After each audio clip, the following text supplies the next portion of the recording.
All the men of courage in the freedom fight. Let justice reign, let freedom come, fill every heart with joy.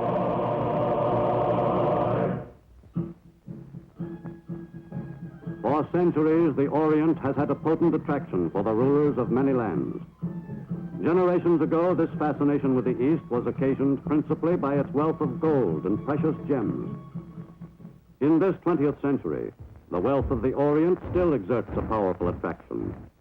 Today, in a new kind of material age, that wealth is measured not in gems, but in the abundant supply of natural deposits even more vital to a modern nation. Commodities like rubber and tin, coveted by all the great countries of the world.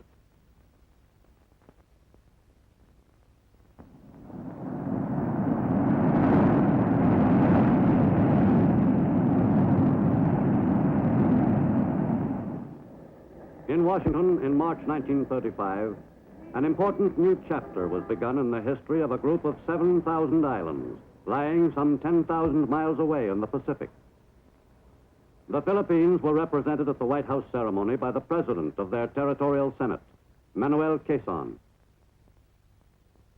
With this signing by the President of the Philippine Constitution, we have witnessed the birth of a new nation.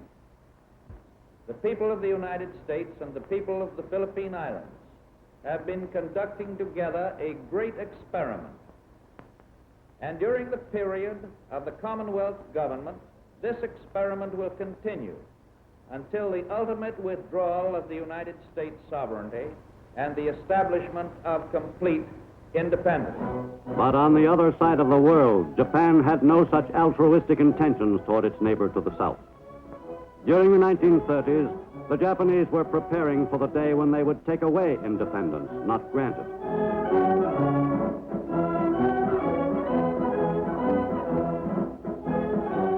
The military clique was in firm control of Japan. Steeped in the tradition of such military heroes as Admiral Heihachiro Togo, who had annihilated the Russian fleet in 1905, the military forces grew increasingly strong and assumed a more and more dominant position in the public consciousness. It was considered a high honor to serve in the armed forces and thereby become dedicated to the glory of the emperor and the imperial power of Japan. Pan-chauvinism was nurtured by the spreading of the concept of the divinity of the Japanese islands and of the Japanese people. Among the military, Japan's dreams of power were considered to be inspired by the gods.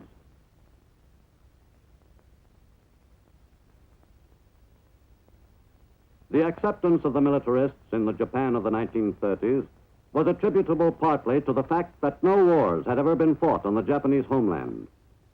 The propaganda of the militarists presented war as a succession of glorious deeds and of heroic sacrifices made for the honor of their ancestors and in the name of their emperor. Soon, Japanese military leaders began to assume the stature of minor gods themselves. With this growing support of the militarists, the Japanese Empire moved closer and closer to a large-scale war, a war which might well involve all the peoples of Eastern Asia and Oceania. From the heart of Japan, the Philippine archipelago was only 1,500 miles distant. Lying directly in the path of a Japanese southward thrust, the Philippines were an obvious target if war should come. Japanese interest in the Philippines was apparent long before war erupted in the Pacific world. Thousands of Japanese had settled in the Philippines and had managed to make a fair living in the island.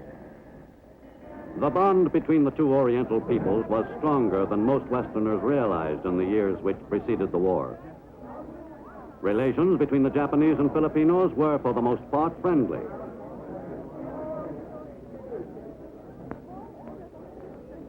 In many ways, the Japanese contributed to Philippine development. They conducted experiments in the planting and cultivation of abaca, from which hemp is made.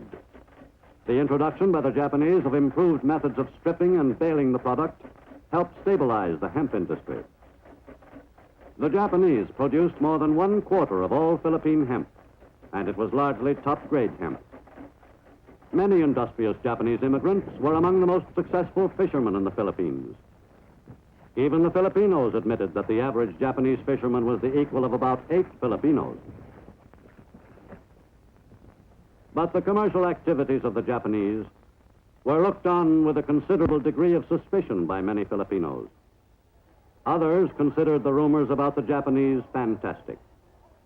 Of greater concern to a large percentage of the native population was the progress being made toward Philippine independence. The islands had been moving slowly toward that national freedom for several decades. These stirrings were stimulated by alert statesmen like Manuel Quezon, who had represented the Philippine territory in Washington from 1909 to 1916, and Sergio Osmeña, an attorney who had become Speaker of the Territory's Assembly. In the 1930s, Quezon developed into the most popular political figure in the islands. In November 1930, the inauguration of the first president of the Philippine Commonwealth was celebrated before an audience of several representatives of the U.S. government and a gathering of proud Filipinos whose dreams of independence were gradually coming true. President Quezon worked toward the extension of the Philippine educational facilities. The University of the Philippines was to be the molder of the Filipino mind, was to produce men and women of character and wisdom trained in the arts and sciences, men and women who could assume leadership in the embryonic Philippine Republic. Philippine education had benefited enormously by U.S. supervision. The public school system, organized soon after the Americans took Manila, had been modified during the 1930s to meet the needs of new generations of Philippine citizens. The judicial system, which was established in the Philippines during the American regime, was patterned after that which existed under Spanish rule.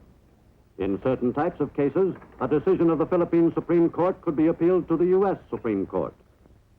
In 1934, it was ordered further that all cases involving the Constitution of the new Commonwealth be subject to review by the U.S. Court.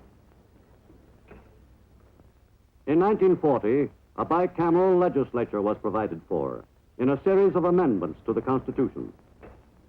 The Commonwealth's government now closely resembled in structure the government of the United States. Gradually, the Philippines were approaching the capacity for self-government. In the 1940 amendments, the term of office of the Commonwealth's president was shortened to 4 years. Like the U.S. president, the Philippine chief executive acted with the authority vested in him by a vote of the people. The Philippine president was granted broad executive powers to enable him to rule effectively in critical periods.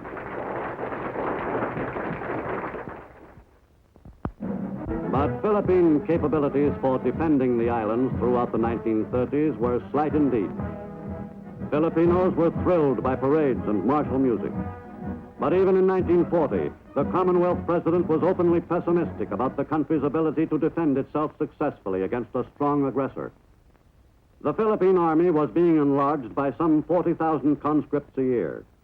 But at that rate of expansion, the desired strength of the Philippine Reserve, 400,000 men, would not be achieved until 1946. In 1940, there were some 6,000 Philippine scouts on active duty in the pay of the U.S. government. In this service, Filipino enlisted men served principally under American officers in a specially created unit of the U.S. Army. The most adept Filipinos graduated from the ranks to the status of commissioned officers in this highly efficient branch of America's military complement in the islands. At the head of the Philippine forces as Field Marshal since 1937, General Douglas MacArthur was placed in command of the combined Philippine and U.S. forces in the Philippine Islands in July 1941. The creation of this command by the U.S. bolstered the confidence of the Philippines in America's intentions toward the islands. Philippine cadets, modeled on the West Point product, cut an impressive figure in the waning months of 1941. The military academy men were well disciplined and well trained in the essentials of their profession. But for the defense of the Philippines, most of the manpower would be drawn from the reserves. In 1941, the reserve force numbered some 130,000 men. But they were still not completely familiar after 5 months of active training with the weapons and techniques of modern warfare. 3, 5. To supplement U.S. Army forces in the Philippines, the 4th Marine Regiment had arrived from its China station in early December 1941. The U.S. Air Force in the Pacific, which had consisted of a handful of obsolete planes in 1939, was strengthened by the addition of several shipments of new planes during 1941. For the defense of the islands in the fall of that fateful year, the U.S. Far East Air Force had 123 aircraft in operating condition, 33 of them bombers. Naval bases in the Philippines were far from adequate for defense needs. Cavite on Manila Bay could not have serviced a wartime fleet. Although this Navy yard served as home base for the U.S. Asiatic Fleet in late 1941, it was generally considered to be insecure in the event of war with Japan. As the situation grew more threatening, the men of the Asiatic Fleet prepared for the moment when their presence in the Orient would assume far greater importance. For if a major war in the Pacific were touched off, it was readily apparent that that war would be to a great extent a naval war. Whether the U.S. Asiatic Fleet could hold its own in Far Eastern waters against a large enemy force was debatable, but the men stationed at Cavite were determined to give it everything they had. For peace in the Pacific, time was running out. Early on December 8th, Japanese pilots prepared to take off for the glory of the Emperor on the strikes which would plunge the Pacific world into a catastrophic war. When Nippon embarked on its program of large-scale conquest, its forces were ready to lash out immediately at a number of targets of prime importance. From Japanese bases on Formosa soon after daybreak, the advance guard of the attacking forces started south. Only 270 miles away lay the great, sprawling Philippine archipelago.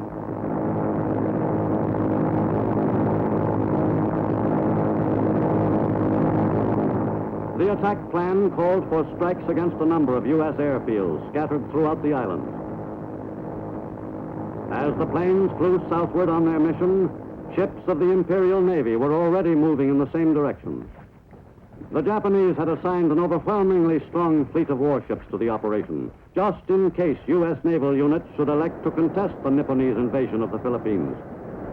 But the Japanese attack force was not challenged. In those early moments of World War II in the Pacific, it seemed to the men of the assault groups that a Japanese victory would surely come to pass. For this was the moment they were convinced that Japan was destined to succeed in the divinely inspired plan to rule the earth. Any nation which opposed the expansion of Nippon must be dealt with by the forces of the rising sun.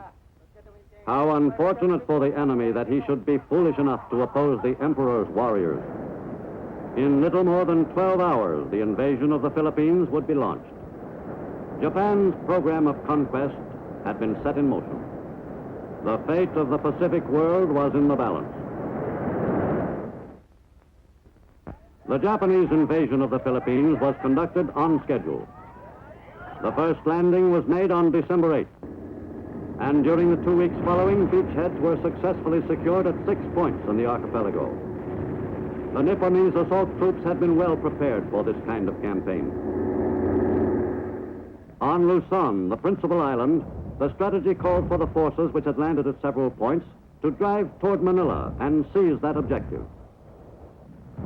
The main strength in that push was provided by the assault group which invaded the island at Lingayen Gulf, 110 miles from Manila, across central Luzon. By Christmas, Japanese invasions had been made at 9 points in the Philippines, and the campaign to seize control of this important strategic area was well underway. After a thorough softening up process, the invaders pressed onward toward Manila, and what they hoped would be a quick victory on Luzon.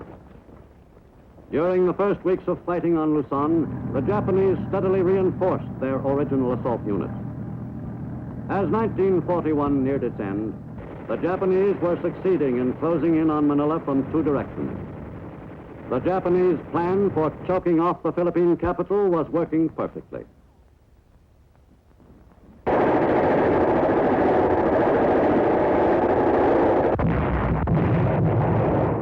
Nipponese planes began bombing Manila in early December.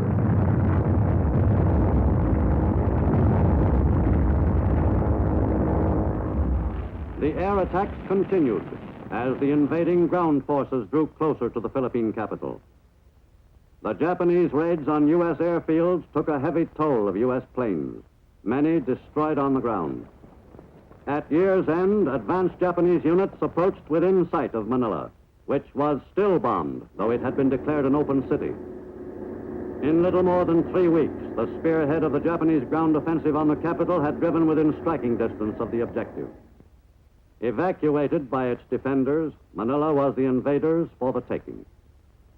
The Philippine capital passed into the hands of the enemy on January 2nd, 1942. The Nipponese claimed they were liberating the islands, but most Filipinos scarcely considered it liberation. Japanese propaganda units went into action at once, spreading the doctrine of Asia for the Asiatics. Are we not all of the Far East, they asked? The advantages of life in the greater East Asia co-prosperity sphere were dinned into the consciousness of Filipinos of all ages. Mga kababayan, ang mga Hapon ay hindi nating kalaban. Some Filipinos helped the Japanese in their campaign. In Manila's streets, Filipino collaborationists spoke to their countrymen in Tagalog, a Philippine native tongue. Mga Hapon ay hindi natin The conquerors blamed the Philippines' troubles on the U.S. But their campaign was not an overwhelming success. Most Filipinos remained unconvinced. They remembered the story of Japanese rule in China and Manchuria. The greater East Asia propaganda continued throughout the occupation, but it needed strong backing. In mid-March, with the enemy in control of almost all of Luzon, General Douglas MacArthur, the American commander, left the island on orders from Washington and assumed new duties in Australia. The general arrived on the down-under continent to take over the preparations for mounting an offensive against the enemy at the earliest opportunity. The general's family, part of the small group which had made the hurried journey from the Philippines, remained as close to him as his military associates during those trying wartime years. This was only the first stop in a series of moves which would eventually lead the MacArthurs north again. The early months of 1942 were decisive ones for the U.S. The new commander of the Southwest Pacific Theater, General MacArthur, began at once to supervise the buildup of an offensive force. And the people of Australia were heartened at this evidence that the U.S. planned to build up its military strength in Australia. The presence of General MacArthur had a reassuring effect on all Australians, including the Prime Minister himself. In Manila, the start of the Japanese occupation was celebrated by the invaders with a parade through the center of the city. The seizure of the Philippine capital gave the Nipponese more satisfaction than most of their other conquests. Most gratified of all was the Japanese commander, General Masaharu Homma, to whom this day was one of the most memorable of his military career. General Homma would have found it hard to believe that this city, whose people regularly paid him deference on Japanese proclaimed holidays, would 4 years later be the setting for his execution for war crimes. But during early 1942, it was hard for the Filipinos to see beyond the Japanese occupation, to visualize their country again free from the yoke of the conqueror. Under Japanese rule, some Filipinos openly collaborated with the invaders. A few of these opportunists, striving for favor with the conquerors, had held important posts in the government of the Philippine Commonwealth before the fall of Manila prompted them to become Far Eastern quislings.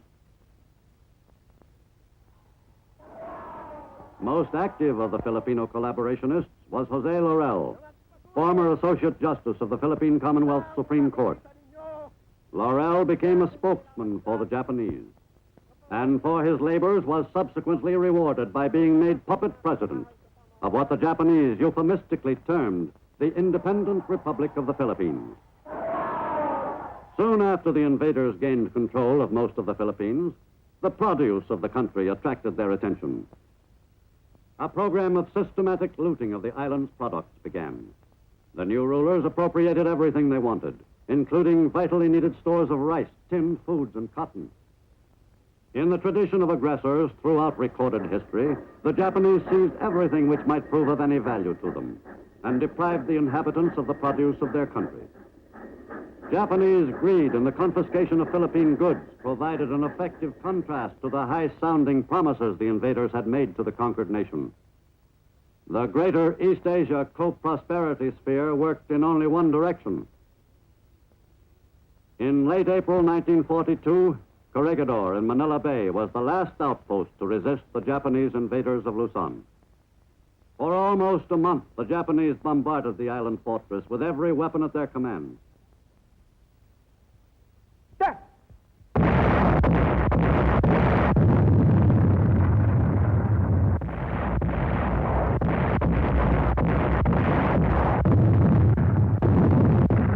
Finally, on May 5th, 1942, Japanese assault units crossed the narrow channel separating Luzon from Corregidor and stormed the rock's sturdy defenses. After nearly 24 hours, fighting on the island ceased on May 6th. That afternoon, General Jonathan Wainwright, the American commander, met with General Homa on nearby Bataan Peninsula to effect the surrender. At first, the American commander surrendered only those forces on Corregidor and neighboring islets in Manila Bay, but not the American units still fighting the Japanese elsewhere in the Philippines. Later, however, General Wainwright was forced to surrender all his Philippine units. And in a tremulous voice, he announced his action to them over the Japanese-controlled radio. The historic statement was recorded by the gloating conquerors. This is Lieutenant General J.M. Wainwright. To put a stop to further useless sacrifice of human life on the fortified islands, yesterday I tendered to Lieutenant General Conway, the Commander-in-Chief of the Imperial Japanese Forces in the Philippines, the formal surrender of all American and Philippine Army troops in the Philippine Islands. This decision, on my part, you will realize, was forced upon me by means entirely beyond my control. General Homa, the Beast of Bataan, soon set out to visit the scene of the epic battle for the island fortress. After a difficult campaign which had lasted 5 months, the invaders had finally succeeded in overpowering the remnants of the American Luzon force. The final battle had been one of the most bitterly fought defenses in history. The victorious Japanese inspected the area with interest. The valiant stand made by the U.S. 4th Marine Regiment, with a mixture of soldiers, sailors, and Filipinos attached, will never be forgotten by the Japanese who participated in the battle for Corregidor. The victors were especially curious about the weapons which had caused them so much trouble before the assault troops overran the island's defenses. After the capture of Corregidor, the Japanese quickly gained control of all the Philippines. In the United States, a month later, the Philippine Commonwealth government was represented by its president in exile, Manuel Quezon. The first steps toward Philippine independence, so hopefully planned 7 years earlier in Washington, had received a staggering setback. But with the support of the United States, the Philippines would fight on against the Japanese aggressors to a final victory on some glorious future day. I shall not tell the government and people of America what they should do by us in the days to come. Ruin and destruction have neither daunted our spirit nor lessened our faith in America. During early 1942, the toughest job the U.S. faced was containing the Japanese overwater advance. That job was the Navy's.